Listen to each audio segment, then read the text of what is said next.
Oops. I forgot to take off my glasses. Jake Etheridge. He had a career, it was decent, it was fine, admirable. He had some cuts on the TV show Nashville, toured Europe as a member of the Dutch band The Common Linnets. He was more of a behind-the-scenes guy, an indie guy, respected, steadily working, the consummate collaborator. And then came Happy Ever After You. I got a hole in my heart, damn near the size of Texas, and I think you left it. It was that song written on a whim one night with his wife, Mackenzie Porter, that suddenly blew everything wide open. We're talking 1 million views overnight. We're talking a record deal a week later. Love from John Mayer, Brandi, Carlile. It was the sudden and meteoric ascent of Thelma and James. In today's episode, Jake unpacks the making of that song from scribbled lyrics at the kitchen table, hearing the first 5 million pop up, and he reveals how it reshaped his path as a Nashville indie artist. We hit the studio moments, the fan reactions, and what it really means to have your career rebooted in viral time. He also plays a song live here in the studio that he wrote with Donovan Woods. Before we go any further, please like and subscribe. We're coming on our 70th episode, if you can believe it, and I have such a respect and admiration for this music and the artists who make it, and I'm excited to share this interview with Jake Etheridge. There has got to be more than this. Jake Etheridge, my man, thank you so much for making some time to come and talk to us today. I'm glad to be here, brother. I'm excited to do this. I've been excited ever since we sort of pinned it down a couple weeks ago. And people don't know this about us, but we've known each other for, kind of a long time. A while now. In maybe not quite 10 years, but Maybe 10 maybe. years. Maybe 10 years. Maybe. And I think we have a friend in common, actual former Morse Code alum, Tim Lauer, on the music side. But we also were actors together at a studio here in town. Yes. And this is great because I want to talk to you about both of those things and more. Because it's something that I'm really interested in are people that are kind of just generally creative or interested in creative expression in across domains, if you will. And you definitely tick that box. But first, I just want to point out to everybody, if they haven't heard of Thelma and James, they need to check you guys out because you're having quite a ride right now. We're having fun. We're having fun. And I feel like it's brand new in the sense of like February. Yeah, we put out a video for Happy Ever After You at the end of December, but it didn't release, I think, until January. So yeah, somewhere around there. Let's just jump right in there. Sure. Because that's what we're all really excited about. And in terms of the journey of Happy Ever After You, I want to know a little bit about the backstory and how it came to be and who came up with the title and some of the stuff we talked about off mic. But as far as like the release went, you guys put it out on the socials first and it wasn't even available on Spotify. Yeah. No. So Mackenzie, my wife, we met songwriting, but then we hadn't written together in like 10 years. And then so the Happy Ever After You title, we had been kicking around the house for a while. Like some morning she'd be leaving for a co-write and then she'd say, "Hey, you got any tags I can steal?" And that was kind of a thing we would say to each other. And so Happy Ever After You had been kicking around. I think she had tried to write it several times and nobody really wanted to write it. And then one night in December, it was just kind of the end of the year blues. Just like she came to the room and we had just put Bowen down to bed and she asked me did I want to write. And I was working on a song for TV film actually. And I told her no. And it's kind of funny looking back. But we wound up writing and we just wrote it in half an hour. We just wrote the first verse and the chorus. And we didn't really think too much about it. I think that was the main thing. Like as songwriters, like I overthink so much. Sure. And we didn't overthink because it didn't really have a purpose. It was just writing to write. And then we shot a video and then people liked it, I guess. So so just to tease that apart a little bit, you wrote the song, you made a recording, a fine shareable recording at home. Sure. Yeah. At home. Yeah. And then like a couple days later, shot like a little avert iPhone video. Well, it was funny. We were talking about cameras. I was borrowing a camera from a buddy of mine, and so we had been using iPhone. But for this particular video, what makes it even more like homespun is I didn't have a camera stand yet, so I had this new camera. I barely had us in focus, and I had it propped up literally on a pair. It was a t-shirt and a pair of underwear. On a drum throne. You paint quite a picture, my man. Yeah, like that was the video. It's like, if you could see in the back, it was literally underwear. I think they had been worn once. We don't know. But yeah, it was just at home, and we just put it on the TikTok just to have something to have. Just because I think we were both in a place where it was like, I think we were just putting something out. Yeah, just like anybody. So were you surprised by the response? Yeah. Was it like a one day thing? Yeah. Well, it was the next morning, I think, because we put it out and there wasn't like anything crazy. It was like, oh, it's doing pretty cool. And I think the next morning we woke up really early and saw like, whoa, it's kind of climbing. And then it was just kind of by the hour. And then literally, I think by 11 a.m. we were on the phone with the label. And then the next day, Mackenzie's label, or are you on the same label, or? Yeah, we are. So we're Big Loud. So we were, I think it was like 10:30 in the morning. We were on the phone with Big Loud, and then the next day we were in the studio tracking it. It was like whirlwind. It was modern turnaround. whirlwind. Yeah. Where's it at right now on like TikTok? Do you know? I have no idea. Millions though. Yeah. If I had to guess, I'd say, I don't know. I'd be. That's fine. I don't know. I'm not going to hold you to any. Yeah. I don't know. I am going to ask you, like, was that kind of your first experience with like a viral piece of content? Definitely. Yeah, man. Max had some really cool stuff happen. Max had some viral stuff. I haven't. Not like that. While you're, I'm just going to look this up right now because I kind of just want to know where we're at. People, I feel like most people that on your side are going to know you and going to be familiar with that song. And but there's some people living under rocks who may not have heard. Come on, rock people. Come on, rock. Come on out of there, people. Wait, is it under? Is it under? Happy Ever After You is under all three of us because it was the first one. It's Thelma and James, Jake Etheridge, and Mackenzie Porter. So I'm just gonna look up. Oh, I'm misspelling Mac's name. What a jack tool. But how do I spell it? Mackenzie Porter. Oh, Zie. It's a hard song to find. That's crazy. Oh, it's like I'm searching my own channel. Apparently, Mackenzie Porter doesn't follow me. So it's kind of an awkward moment on the podcast. I'll get on to her about it. Mention that to her, please. Okay.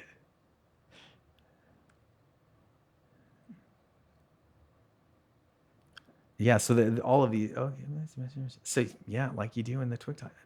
I guess I have no idea because I don't know how to operate TikTok. Are you talking to? Yeah. So I don't know how to go to the exact music file and see the plays that are associated with that particular piece of music. Yeah, I wish I was better. I wish I was better. Yeah, we're both the blind leading the deaf. Like, I don't know. We put a video, people watched it. Yeah, it was cool.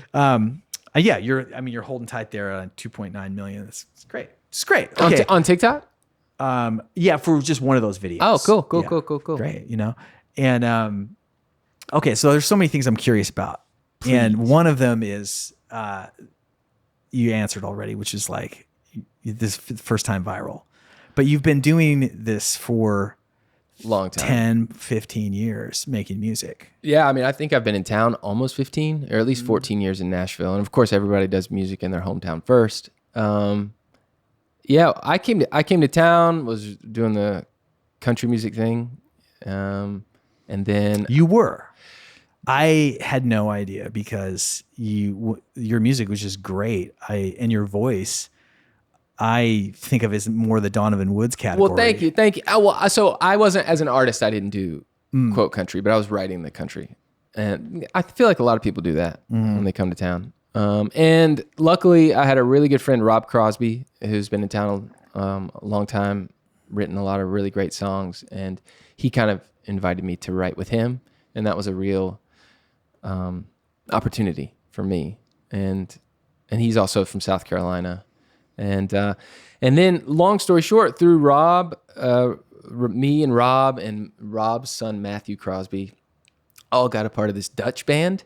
So I was overseas with that band for years, 5-6 years. And that was, we had like a really good time over there. So as far as like viral moments, like that band did pretty well. But most of that material we didn't even release in the States. Was it a country yet? Ish? Yeah. It was definitely country adjacent. Like I think in Europe, it was considered country, but here it wouldn't be considered country. Here it would be like maybe alt Americana country. But yeah, so over there it was kind of a thing. And forgive me for not remembering because I can't remember anything anymore. But I bet that's how you met that artist overseas. Ilse DeLong. Yes, Ilse. Yeah, because Ilse's in the Common Linnets. Okay. Yeah, I mean, I don't know. I don't want to dive into that too long because that's totally fine. But she's a superstar over there. Yeah, she's like wildly famous. Yeah. And she was starting that project. We were just writing for the project, and then somehow we snuck in to be in that project with her. Yeah. She just turned around. It was too late. Y'all were there. We were there. Well, I just remember I was waiting tables at Carrabba's in Green Hills, and it was 2 a.m. She called me from Holland and said, "Hey, can you be over here in a week to do some German TV shows with me?" And the song was kind of blowing up, and I was like, "Sure," So yeah, that was kind of a viral thing overseas. Yeah. Okay. Well, that doesn't count. Yeah. Because that didn't happen in a phone. No, yeah. So that's no one really exactly, cares. Exactly. That was mere real life. Yeah, dude. exactly. Well, on that note of just like having kind of something, I mean, viral or not, it was like a life change, career change, like in a second, like a phone call. Like that's like the fabled way things happen or used to happen. Sure. So that's cool that there's a taste. I had a similar, albeit on a smaller scale, where I was, I moved here. I had a career in Seattle before I moved here and made 7 records or so. And at that point, like toured Europe and had a thing. And then I was like, I'm going to come to the big town and see what happens. And nothing happened in short. And actually like the first week I was here, I won the song contest at pretty prestigious at Merlefest. They used to have a song contest there that like Gil won it one. Patty Griffin was an early winner. Anyway, that's pretty there was killer. my name. Yeah, like I was like, all right, cool. This is like literally 2 weeks of living here. I'd entered it before I moved, but and then right after that, I got signed to this little indie label, and then like I'm like, geez, what took me so long? I had the complete opposite Nashville experience, or so I thought. Cut to like 6 months later, and like it's all gone away. Like the label's imploded. There's nothing happening. I have no employable skills. I'm 2,000 miles away from my fan base and everything that I had built up. Yeah. And like no one gave a rat's ass about Korby Lenker. And long story short, it was like the best thing that ever could have happened to me. I ended up like having to park cars for a living, and it was just like pretty humble pie, but very good for me. And the point is that I was with an ex-girlfriend at Imogene and Willie used to have these outdoor like just shenanigans. I didn't call them remember that, but out behind the 12 South location, and I went to go see somebody play, and this girl who knew a girl, the girl I was with, we just started talking, and she was an artist, and she was like heading out on tour, and she needed a guitar player, and bless her heart for hiring me. But it was like I was like parking cars at the Sheridan downtown. Yeah, I was thinking for some reason one of those hotels. Yeah, Midtown. I was like, I could see you in Midtown outside of Chewy's. Oh no, That's dude. what I was thinking. That's what I was thinking. I mean, come on. I'm push back a little bit. I was at the Hermitage Hotel. Okay. It was like a nice experience, and I was like the worst valet there. In fact, my last day at that hotel was ended in a car crash. Oh, but I made it 3 going out in years. flames, No crashes. baby. Going out in flames. I mean, your number's gonna come up eventually. Okay, you're just like moving cars in tight spaces all day long. The DoubleTree is where I was. I got the call, and anyway, enabled me. I suddenly was like out on the road and that was it. That was like kind of the last straight job.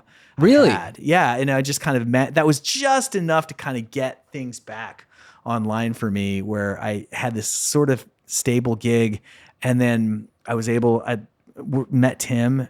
and we spent a year working on a record together. How'd you meet Tim? I met Tim with Tim Lauer. Yes, Tim I'm Lauer. going to turn to the audience here for folks who don't know. Tim Lauer is a really talented producer here in Nashville and a A-list keyboard player. And just an amazing dude. Amazing I dude. loved him, yeah. Amazing dude, outside the box thinker, which is the thing that I loved about him.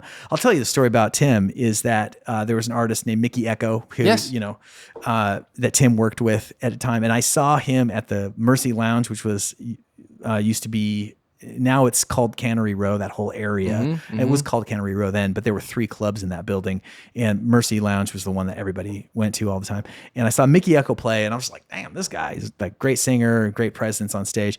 And he was selling like little EP CDs at the back like everybody did. And so I went back and bought the CD, and it had, the guy said it was produced by Tim Lauer, which was just a name on a record at that time for me. Went home and listened to it, and I'm just like, are you kidding? This was made in Nashville? Because it just sounded like utterly modern and just different and absolutely not Nashville. I was sure it was like an LA record or something. And come to find out, I like Googled him, and I'm like, oh, this guy's like a studio musician in town. Yeah. And so cut to a little bit later, I got, like, as we do, just hustling gigs. This young country artist had a little bit of a budget and hired me to produce his record. Again, bless his heart. I was, whatever. He hired me because I knew a few people. Sounds to me like you were out there hustling in Nashville like right away. Yeah, like I've been here almost 20 years, so there's been a time. There were some gaps, perhaps. But anyway, he had a budget, and he wanted me to put together ringers for his like 4-song. It was just a demo record, but he wanted it to be done well. This is country genre? And, it was pop country, but country. Cool. Yeah. That particular guy moved here because he knew Garth Brooks personally. So Garth opened a bunch of doors for him on Music Row. So he had some like heat right when he came to town. And more importantly, a budget. And so I made some calls, and I was just like, well, we're going to have a keyboard player. I'll just use this as an excuse. So I sent an email through Tim's website. Hey, man, got this, could you come and play on these songs? This is what we've got for you. He's like, sure. He came over. Hell yeah. Yeah, he just came over to my buddy's studio one night. That was the night I met him. And the night I met him, dude, I've had this experience like very few times in my life, where I just know so clearly that I'm going to work with this person in like some meaningful way.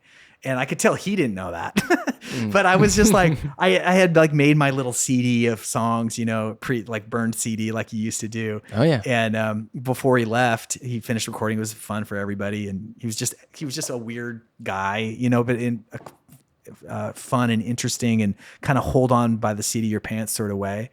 Like I remember he brought over a Nord. These Nords, for those not in the know, it's just like a keyboard that is industry standard, you could say. It's got a lot of options, got some great sounds.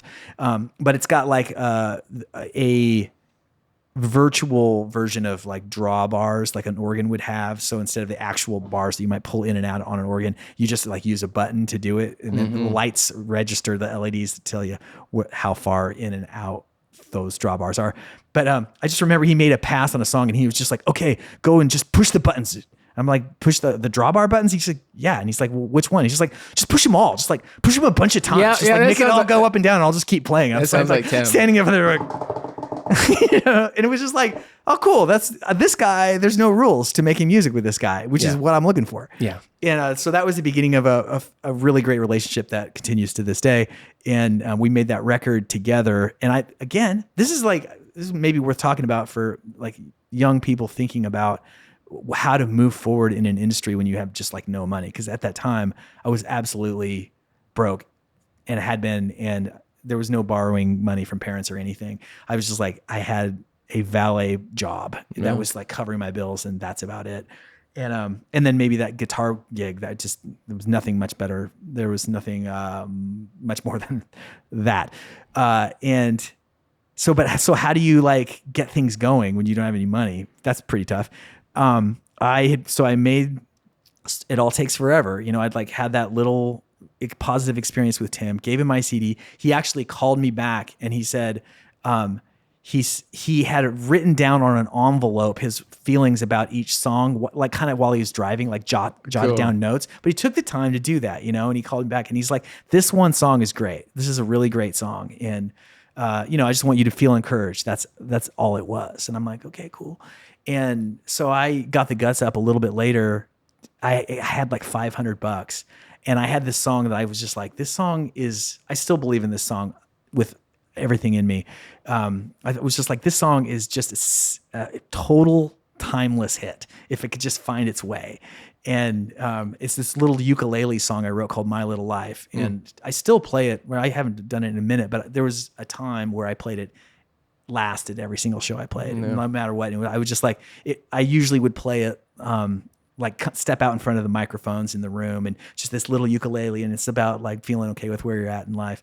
And anyway, I was like, I played him just like the little work tape or sent it over to him. And I'm just like, I got this money. Maybe we could just make this track in one day and just see. He's like, yeah, cool. So about half a day we took making it. And it was just like, you've worked with him, so you know how it's so fun. It's so fun and it's fast.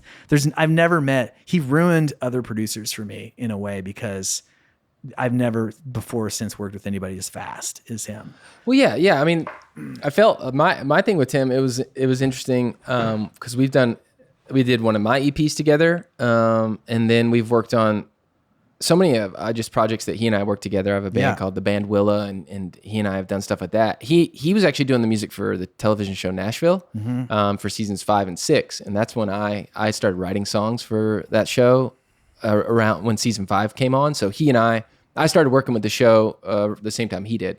But I didn't know that. You know, from the outside looking in, I was like, oh, he's been with the show. But he had just started working with it. And I had never done like any sort of session work. But I was writing songs for the show. And kind of the same thing you were talking about where he's just puts a lot of thought into stuff and just like, let's just get it done. And also keep the vibe. For a couple of the songs, he called me up. And he's like, hey, can you come in the studio and play the guitar for the track for the show? Because like they just wanted to be like, they wanted a player worse than the session players. You know, he's like, these session players can't play it as badly. You can't fake bad. Yeah, or exactly. Like you're not bad, obviously. Tastefully bad. Yeah, you're tastefully bad. But you're real. Yeah. You're quote real. But for me, my memory of Tim was like such appreciation because I had never worked in real sessions. He pulled me in for these Nashville sessions. I was getting session rate to maybe sing a harmony or play guitar on a song that was going to be on the show. And that was really big for me, you know, just being like, oh, thanks, Tim, you know? And that was cool. And then from there we worked on an EP and I literally was texting with him yesterday. He's actually small side note. My wife, Mackenzie is, I think it's okay to say she's working on the new TV show 911 Nashville. They're filming here in town. And Tim texted me yesterday. He's working the music for that show. He's always, the man's always sneaking in. He's a sneaker. And also he's sort of a chameleon in the best sense of the word. And without just like, we can button up maybe our Tim homage chapter. We need to tag Tim is now in this podcast. Yes. But I mean, like, you know, for a guy, like when I first met him, he was just starting to get into the film TV sync licensing game. And that's how I got into that game. Was he had a deal with a company called Secret Road. He still does. Yep. And I have a deal with Secret Road now. I work with Secret Road. Yeah, there you go. And so that was all because of him. But my point is that like he's sort of like moved from being like the guy who goes and plays keys on other people's stuff to sort of the guy that orchestrates the general vibe of the music, you know, capital M music for a whole television show. Yeah, which is a pretty different kind of set of skills and you know, kind of a testament to his deep pocket of talents. Yeah, we'll go with that. But that's a nice segue to this because we're going to get back to the music, but I do want to talk about the acting side of what you do too, because you've had some success, and it was right around that time because you were on the last season of Nashville. Yeah, you were like a character with a name. I was a character with a name, baby. Yeah, you'd freshly returned from war. That was quite wild because I tried to do. Acting was a thing for me in South Carolina. And then I moved to town, and I tried to hang on to do some acting when I first came to town, but I quickly decided, because it took me a long time to drum up anything in town, music-wise or whatever. So I didn't really have any acting leads, so I kind of quit acting altogether. And so it had been like 10 years of no acting, and then I was writing songs for Nashville. And I guess I was meeting all the right people with the show, the producers, the writers. But I was in the headspace of writing songs. I wasn't in the headspace of getting on the show at all. And then they just randomly hit me up. I didn't have an agent or anything, and they wanted to get me out to LA to audition for this part. And I assumed like smiley guitar player. I was like, cool, like I'll be in an episode. And they were like, no, veteran with PTSD. And I was like, oh, holy smokes. So it was for me, I remember before I went to LA, and almost every night before shoot, I would look to Mackenzie, just fear. I'd say, I'm not the guy. Like it was legitimate. Like I knew I was going to show up. I knew I was going to do it. Yeah. But I think there was like 40% of me that was like thinking, how could I not? Like, maybe I'll be sick tomorrow. Yeah. I was legitimately fear. And I still kind of get that way with acting. But Nashville was crazy because just kind of got thrown in the mix. I think that makes sense. And I think I remember you telling me about that audition when you were in LA and how scared you were and how out of your depth you felt like you were. Because it wasn't just like you said, it wasn't like smiley guitar guy. It was like some serious heavy lifting. Well, it was like, because I forgot there's a movie. It was like an 80s film they told me to watch. And it was, I think in the film, the guy had PTSD. Sorry, I can't remember the name, but it was a really heavy movie. And they hadn't given me a script or anything, but that was the thing they told me to watch. And I had watched it. And I was like, whoa, this is quite intense. And then they sent me the sides, and I went to LA, and it was me and Ed Zwick, who's directed movies I love, like Legends of the Fall and The Last Samurai, and just countless movies. And I was like, okay, so here's Ed, and then Marshall, who was show running, and then Callie Korby. Kelly Corey. Yes, creator of the show. And so those were my people. It was a small room. I was reading with Callie, I believe, and I had just met them. So it was really intense for me.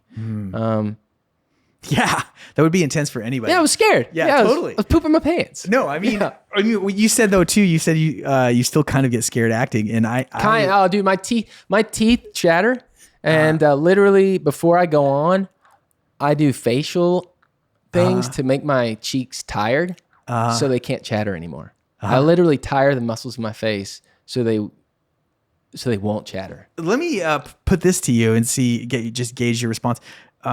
Because I, dabble or I pursue. I don't dabble. I think you stir the pot, baby. Man, I'm in there. I'm taking my licks. I just, I've been pinned a couple of times for 911. I was in Montana last weekend, and my agent called me. She's like, "Can you be on a plane tomorrow?" Yeah, baby. And, I was like, "Yeah, of course." I was super irritated. Like I'll run fast if I need to. Yeah.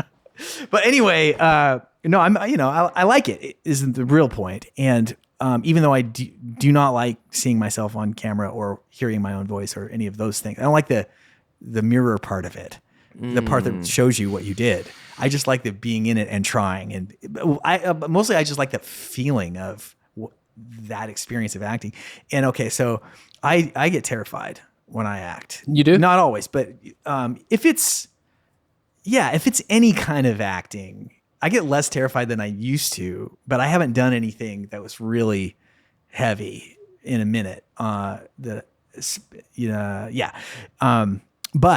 even then, like I was doing scenes when we were together in the fourth wall, that was like the heyday of terror because in time and time again, and I think this is my speculation is that, and this is why I wanted to do it and why I still do enjoy doing it. Having been in music for a long time, everybody does it maybe a different way, but for me, it's like I write a song, co-write a song, I learn the words, the song exists prior to its performance as a form that I don't have to like reinvent the song in front of people. You know, like I've never been great at improvising. I'm not too proud to try, but you know, people have yet to pay me money to do it, and nor do I think that's a very strong suit of me. But I do like to sit and really work hard at crafting something. Yeah. You know, in the privacy of my own mind or home, and then the curtains part and the work is revealed. But acting is so much more about presence and response. Like if you're really doing it at all, you're interacting with somebody else, and you can't interact with somebody else without being present with them. And being present with somebody else who's another person is like not controlling the situation. And that is like, to me, that's what's the exhilaration of it and the terror of it at the same time. Yeah. I mean, going back, you're talking the fourth wall, the acting studio we did together. Like, I felt like that was just as nerve-wracking as working on set. Yeah. If not almost as much. I feel like just working in front of anybody. Yeah. In front of people, it's your colleagues too, like at the studios. And that's terrible. I like when you're booked for a show, in a way, it's like it's fine. Like everyone on set is rooting for you. They wanted you. They wanted you. They picked you. That was always the calling card that I always have to, well, they picked me. Yeah. They hired me. Yeah, it's totally. Like, somebody liked them. Somebody, yeah. This is what you get. Their fault. I'll tell you that, like, when I audition, I felt like, because Mac and I'll tape auditions at the house, and I used to get really hyper worked up for my auditions. I get angry. I do poorly, and I'd be like, I'm terrible, whatever. I don't do that anymore because my headspace now, this is almost like a pessimistic headspace, but it helps me do better, is that I'm only so good, and they either like me or they don't. And also, if this audition is too good, when I get on set, I won't be able to deliver with this like, I've done it 30 times, and I'm using the 30th take. So I'll just do it like 3 times, and usually I use the first one because I'm like, that's what I got. That's what I am. And if they hire me, then that's what I'll be able to deliver. Yeah. You don't want to give them the A+ because who knows if you can pull out the A+. No, baby, I'm C- on the day at best. Yeah. No, I had a really interesting experience with all of that, with the auditions. And there's a casting director here in the Southeast, Erica Arvold. Maybe you've heard of her. Read for her before. You'll get there, kid. But she had a class that she did in Atlanta for auditioning that she did. And I paid the money to be in the class. It was like a 10-week class, mostly because I just wanted FaceTime for this like kind of known casting director in the Southeast. And that was maybe not a bad idea because I've gotten several auditions over the years from her. And she, I was right there with her for 10 weeks. So once a week I'd drive down for it. Anyway, okay. Yeah. So she had this exercise at the beginning of it. It was called prep. It was called Prep 8. Prep 8. Prep 8. I think that's the wrong thing, brother. Jared, just cut out all that about the hormone medicine, about the cream, hemorrhoid medicines. Creams. Hey, but hemorrhoid medicine, nothing wrong with it. I think it under your eyes, eye patches is good. Anyways, go on. So I went down there like once a week, and she had the deal where you got the sides for the class. Everybody got the same exact sides. It was like a doctor that kind of could be male or female or whatever, and you taped an audition, and then you went through the class, and then you re-auditioned the same exact side 10 weeks later with all the new information that you had.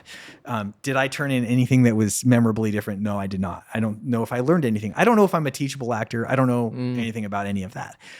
Maybe I'm better than I think, or maybe I'm much worse than I think. Anything is possible.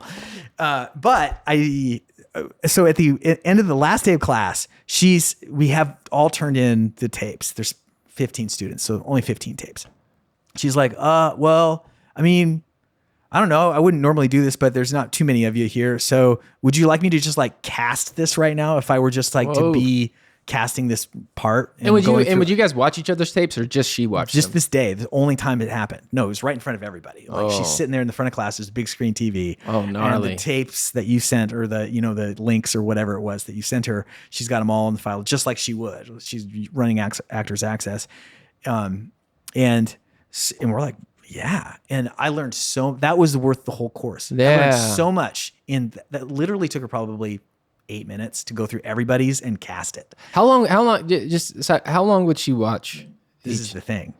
It's changed. Like why I'm mentioning this is because what you just brought up about how it's changed your mentality. I always thought, beforehand, just like memorize the crap out of it. Make sure that I don't flub any words. Make my version of a perfect quote unquote performance to turn in.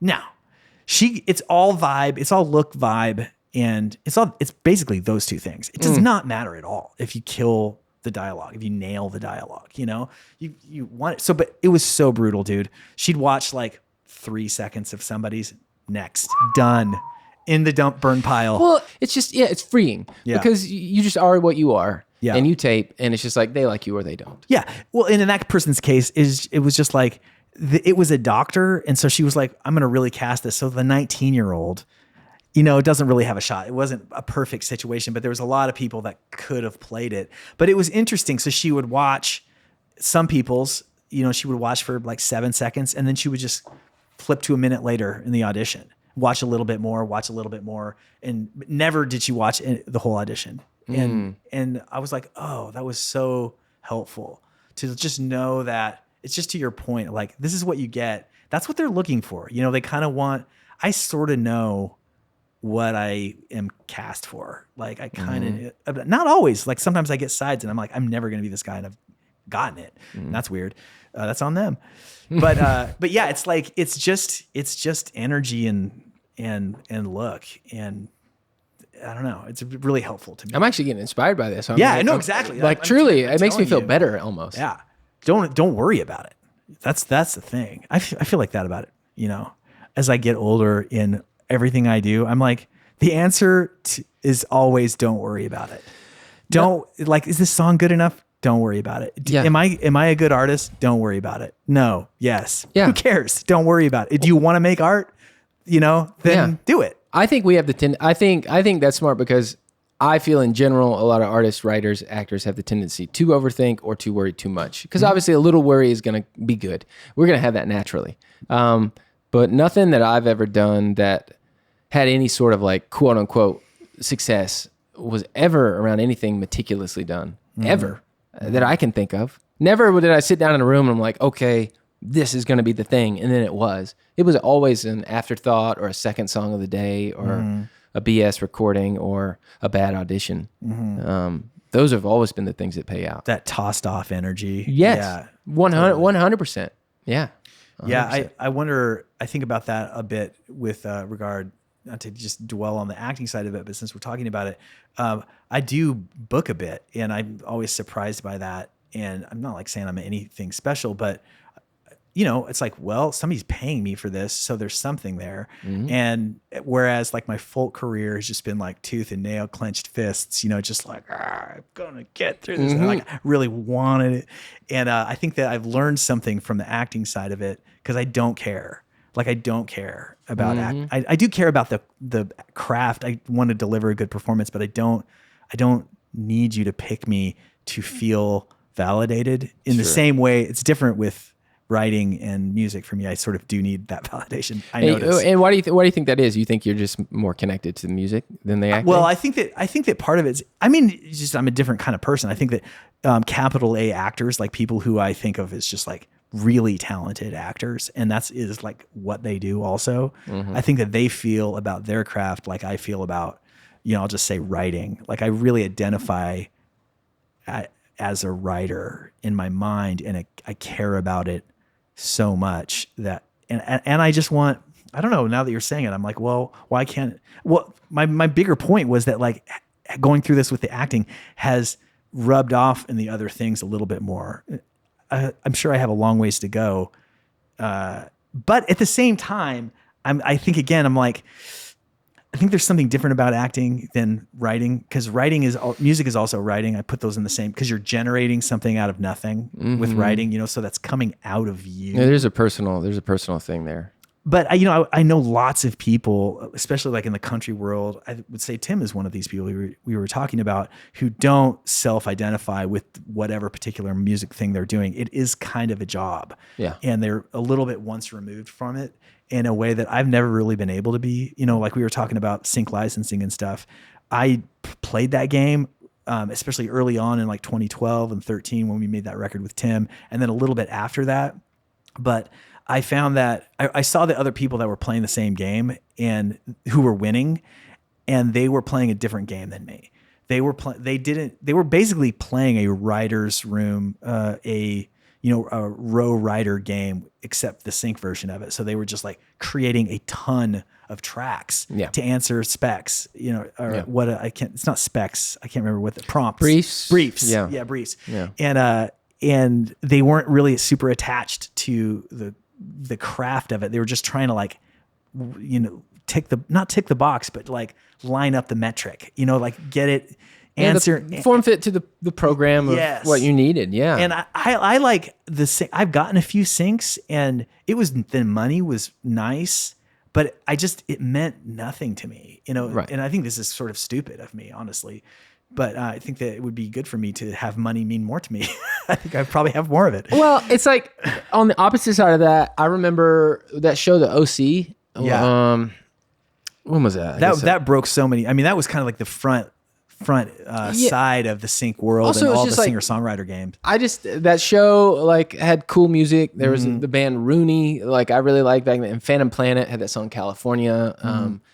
Basically it was like cool TV film music. So I was like jamming to those songs. So like I came to like enjoy those songs. So when I came to town and when I started doing TV film, because I don't think I've landed license on TV from a brief once, I don't think. I've gotten a lot of TV film, but it's always just been about like maybe following general vibe.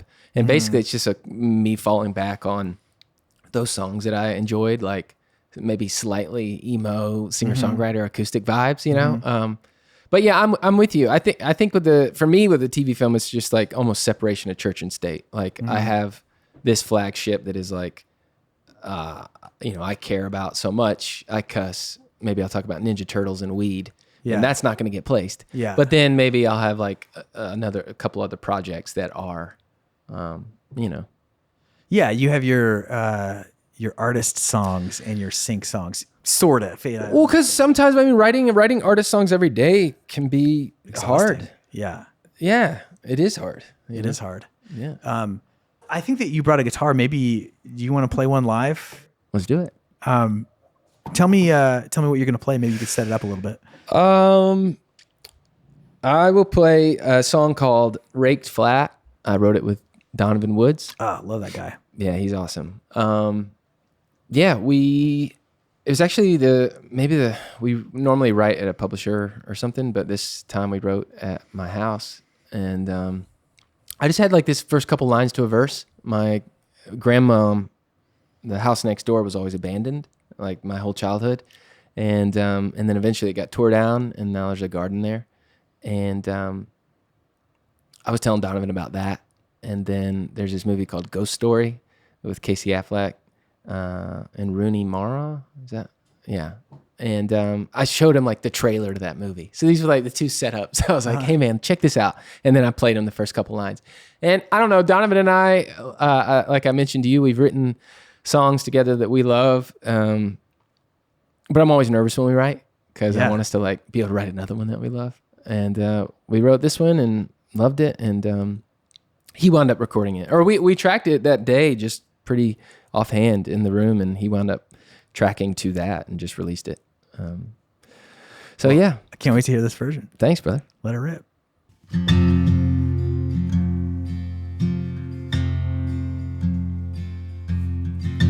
Chalk it up to life's ambition, trying to be all gasoline and piston. But there's a field out back where there used to be a kitchen. Now it's all raked flat. Is it common sense or is it just tradition? All these road maps to glad rags, modern day fiction. There's a ghost of a man steady walking and tripping. I think he thought like that. Now it's all raked flat.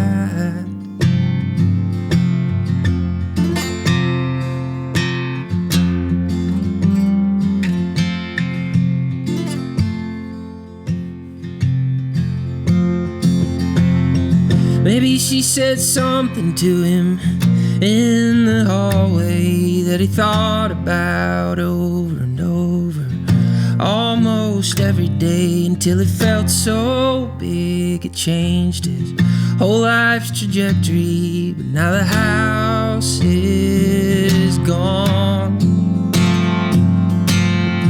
finding new lines in her bathroom mirror, and she hates them all. But in 15 years, there's a car parked right where she cried all those tears on a concrete slab. Now it's all raked flat.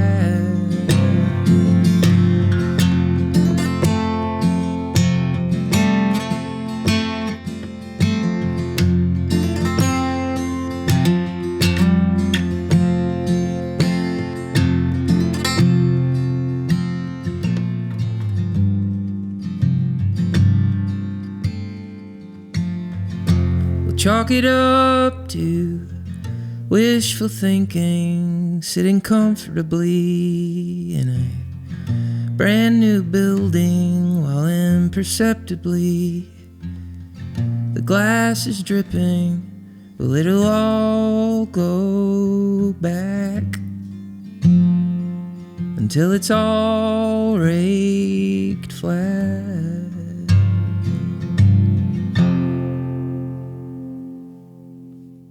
Man, that was fantastic. And Thanks, one man. of the things that I really love about this series that we do here is how transparent it is. And I will always love kind of nothing more than a great song sung beautifully and played at the same time in a room where you can hear all the space. There's vibey in here too, which That helps. it doesn't hurt. It doesn't No. hurt.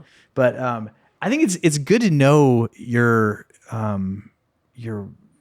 lodestone, your guiding star, your North Star, and whether or not that's genre or artist, or I've just been thinking about this with what you kind of were talking about with the film and TV versus artist songs. And then when you were playing that song, I was thinking about Donovan and how much I like his music. Like, Me too. I probably like it too much. I mentioned that to you. I don't think you like it. I mean, you can't. I just like it a lot, you know, like it's like there's a few artists where I'm like, man, I don't know what it is, but like him, the Weepies. Oh, yeah. Those are two I can think of where I'm just like anything. And then there are like a couple like Todd Snyder. I really like for sort of a different way, but it's like those things are clues to your own, not you, Jake, but you, Korby, I'll say, speak to myself, my own like generation of art, my own generation, like creation of art.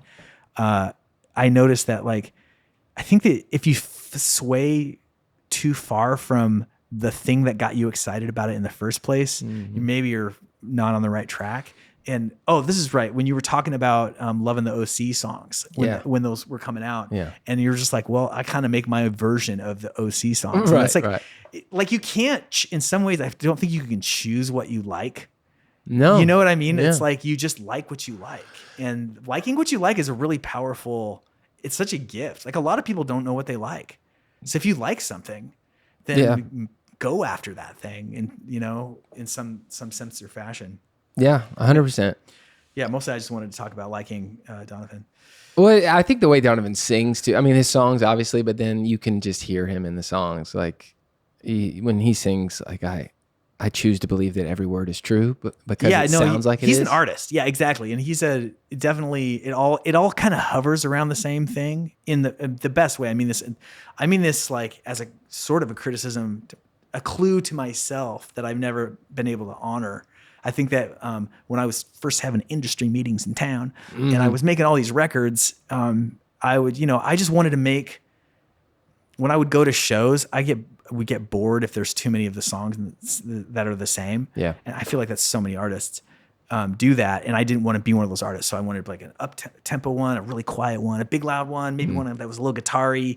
And so my albums reflected that. And people would often say in the industry, and they're trying to figure out where to put you because that's what is helpful to them.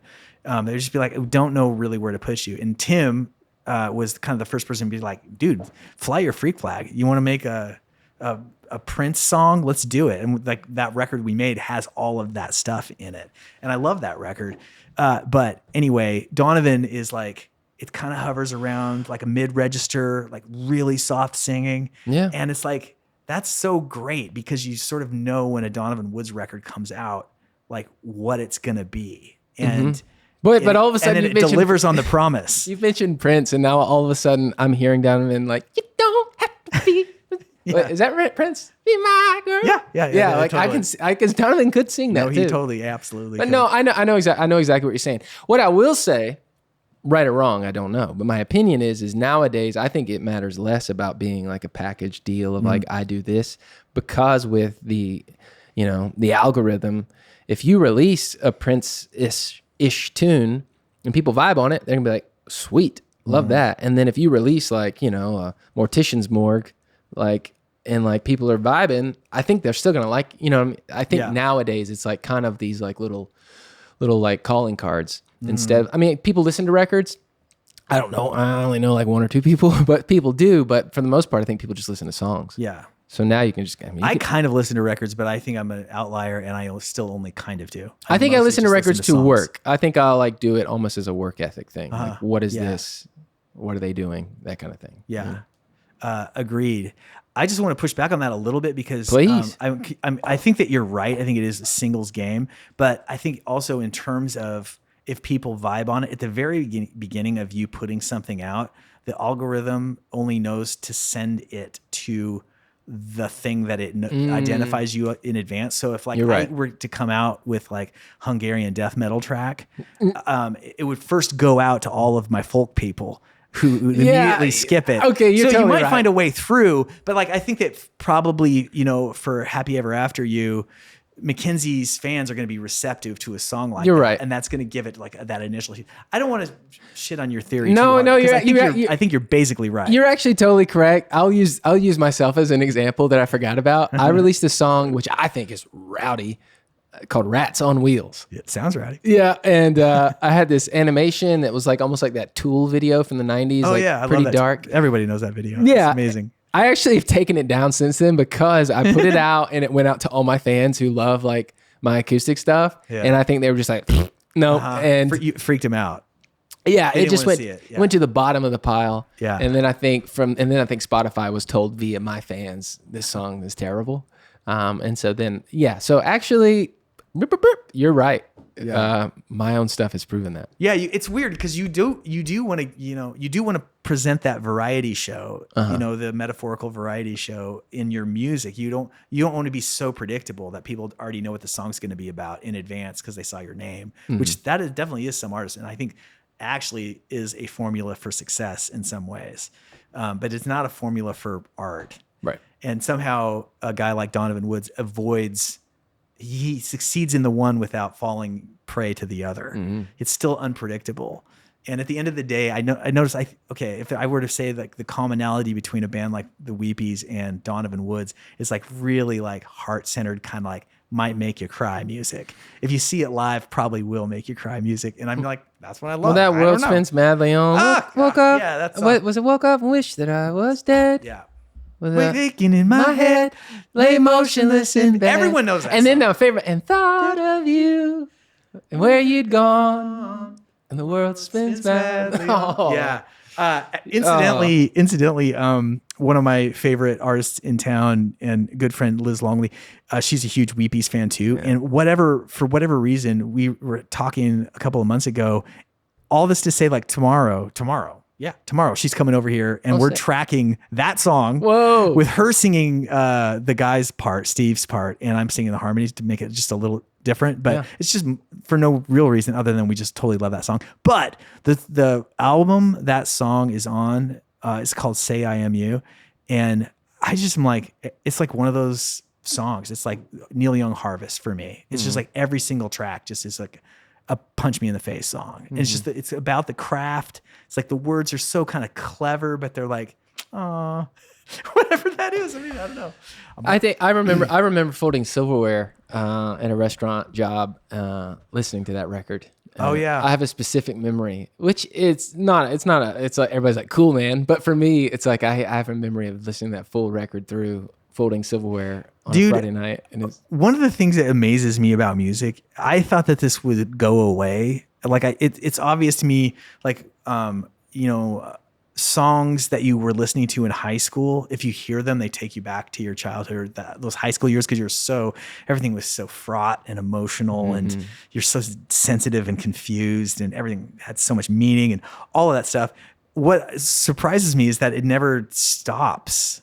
Like, I will get into a record and for a really short amount of time, and then a year or 2 or 3 years will pass, and I'll hear the song and I'll think of exactly where I was the first time I heard that song. Or there'll be a time in my life, and it's a picture usually of what that song represents, like where I was. Yeah. Like, there's a Weepies record that came out in 2015 called River in the Sky. And that to me is jogging at night. Like, that's when I started like running a lot, and I would just like put that record on, hit a bowl, and just run for an hour and change. Baby. And I was just like, and then I listened to it twice through. And it's like every time I hear a track on that song, I'm like, oh yeah. There's that song Candy by Paolo Nutini. It's a really lovely song, but I have a specific memory, which I won't talk about now, but Old Girlfriend, is that? Old Girlfriend.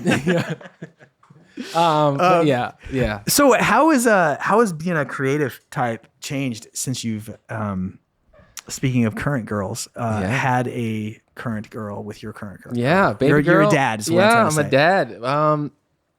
I think it's become more intentional, and for that, maybe I won't say better, but I think it's just like there's less time. We talked about the worry. There's less time for that. Yeah, there's more time for action. I think it's just like, well, there's like less time for action, so something has to go, and it can't be the action because there's not enough time, so it's got to be the worry. Well, it's just like even like going back to the Happy Ever After You and songs we've written for this record, for the Thelma and James record. Like, of course, we have write days and co-writes, and Mackenzie and I writing, and in a way, they are like the old days, like before we had a daughter. But in other ways, it's like, okay, it's time we got to get back home. You have a heart out. Yeah, a heart out. And then once you're out, that you're doing some family time. And I think it's good. Because it just helps you to make choices and just do the thing. And I think it harkens back to, we were talking about even with acting. It's just kind of it is or it isn't. I think obviously you can fine tune everything to make it into something really amazing. I don't think that's just my specialty. I think I am what I am. And I think it just kind of helps out with that. Because you write a song and you're like, oh, I like this.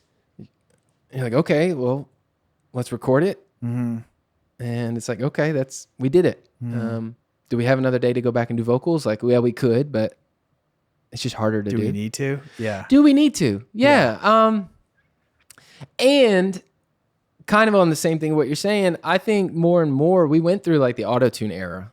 And we're still kind of in it. Everybody wants to be really perfect pitch, but I think too, like this idea of just recording and keeping things as genuine as possible is becoming more wanted. That's kind of what I want. Yeah. And so, yeah, it's funny, even recording this record with Bowen in the house, like, cause we'll record some stuff at the house. There are a couple songs on this record that we're working on now that the guitars were just tracked day of at the house. And then we did the rest of the track around it. But you can hear some screaming in the halls if you isolated some tracks. So that's affected the creative process for sure. Extra noise. Yeah, I would say for the better. Some of that organic zhuzh. Ain't gonna hurt nothing, baby. Yeah, ain't gonna hurt nothing. To your note about like quote unquote flaws in art and music, and maybe changing tastes, I couldn't agree more. I mean, like, that part of the reason why, again, like the live thing here, is that it is what it is. And like, people are exhausted with all of it, all the airbrushed things. I think that one of the things about AI that I have a gut feeling on this, I could be wrong, but in my feed, I do deal with it every day in some small way, or not super small. But one thing I don't do is like generate things that are important to me straight out of AI. And but I noticed that my Instagram feed thinks that I'm really into it. And so it sends me a ton of stuff, all of which is like kind of interesting to me and incredibly powerful and also overwhelming. And specifically the visual stuff, like with what AI can do, with the prompts, and you can make it, the girl move and she looks just like, whatever kind of girl you want, and doing whatever you want and whatever time of day on whatever background. And I think with all of those whatever you wants is a complete vacuum of meaning. And I think that the thing that's at a priority today, maybe as it ever has been, but I think more so today, precisely because you can just manicure everything, is meaning. And I feel like that in some ways, in a basic way, I personally am in the meaning business, and the various vehicles I pursue that through are just what they are. But the overarching thing is like, how do I find meaning for my own life through these efforts? And by proxy, how do I encourage other people to pursue meaning in their own lives, perhaps through these things that I'm interested in? And so that's all to say that, like, meaning doesn't matter. Like, accuracy is not important to meaning. There's a relationship there.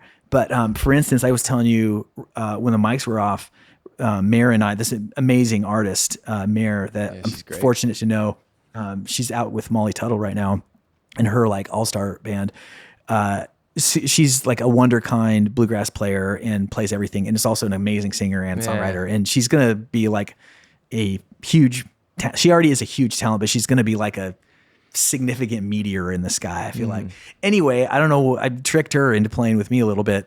And she came over. She likes this song that we just put out called This Love, which I wrote about Randa. Personal meaning, I wrote a song for personal meaning for me, recorded it, and it's having a little bit of a life here. And so Mare liked that song. She came over here, we tracked it. I told you this like 3 times and we're done.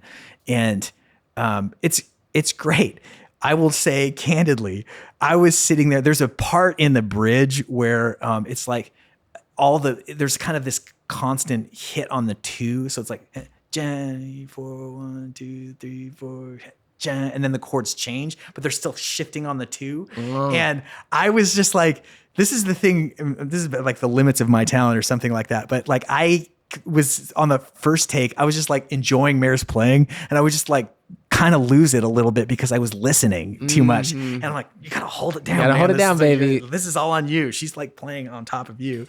And so in that section, I'm like on the 2, and there's like an extra beat twice. There's like 2 bars of 5 in the bridge. It's not perfect. And then the other thing is that there's like a little a rise in this like one line going into the second chorus where I'm like, if this were a studio track, I would definitely retrack that vocal, or I would knock it into shape with an auto tune. But it can't be done because there's too much mic bleed. Yep. And I'm just like, I'm sitting there, I'm like, I'm going to put this song out with this kind of much higher profile artist, and it's going to be a little bit flawed. And I'm like, fuck yeah, it is. Yeah. Yes. Like I have the studio. If you want to hear it perfect, go listen to the studio one. Yeah. This is about music in a room being played by human beings. And I, like where I'm going at directionally is just like more of that. Yeah. I want more. Well, it's just real. Genuine, anything authentic. I mean, like you say, AI specifically, like we have perfect, and we can make perfect. Perfect is easier than perfect's easy now than authenticity. Yeah. Hey, what good on us? It's thankfully we're really flawed. Yeah, there's plenty of imperfect to go around here. Exactly. Well, so what's next for Thelma and James? And that's the main project right now. That's it. Yeah, that's it. We are, well, there's 2025, maybe there's some cool things around the corner that maybe I can't talk about quite yet, but I think NDAs were signed. 2025, I think will be cool. Or we're in 2025. 2026 will be maybe some cool stuff. And we are just working on a record. We got an EP that'll be coming out this year. And just really excited about the songs. We just wrapped up the EP. We were in the studio pretty hardcore for that. And we're just writing a lot still. So you have another record coming on the heels of the EP? Well, we're not sure. It could be that the record is just a continuation of the EP. It's all just like in a process to just try to get the music out there. Yeah. But we're really excited. It was just funny, like, because Mac and I hadn't written together in like 10 years. And then we're writing and doing a lot of co-writing with other people. And it's just been really fun. And we've written some like songs we're really, really proud of. But yeah, it's been, our pants have been on fire. Like we've been running around just mostly just because writing and tracking. And the tracking process was like, it was kind of our thing. It was nice. It was me and Mac and our buddy Lewis Johnson, who goes by Lonus. And of course, you know, we worked in other spaces sometimes and brought in players, but a lot of times it was just the three of us working on the record, which isn't like typical, I guess, in town. So yeah, we've been so crazy with that we're just right now, just a little bit of breathing room to plan for like what's coming up. Yeah, man. Well, I'm glad I caught you in the spell. Yeah, man. In the pause. Yeah. I'm so excited for you, Jake. I mean, you're such a talented guy and you have been for so long. Hey, and you too, brother. You're also just like a positive person, you know, and that is a not as typical combination as you might hope it would be. So, hey, I say the same about you though. Yeah. Well, you're not around me all the time. Talk to Randa. She'll tell you the real story. Dude, I wish you the best. Let's do this again soon. Thanks for having me, man. Peace. Hey, thanks for watching. Go ahead and click here to like and subscribe. You can click right there to watch another video or click here to watch a playlist featuring songs of the Morse Code Podcast. Okay, thank you very much.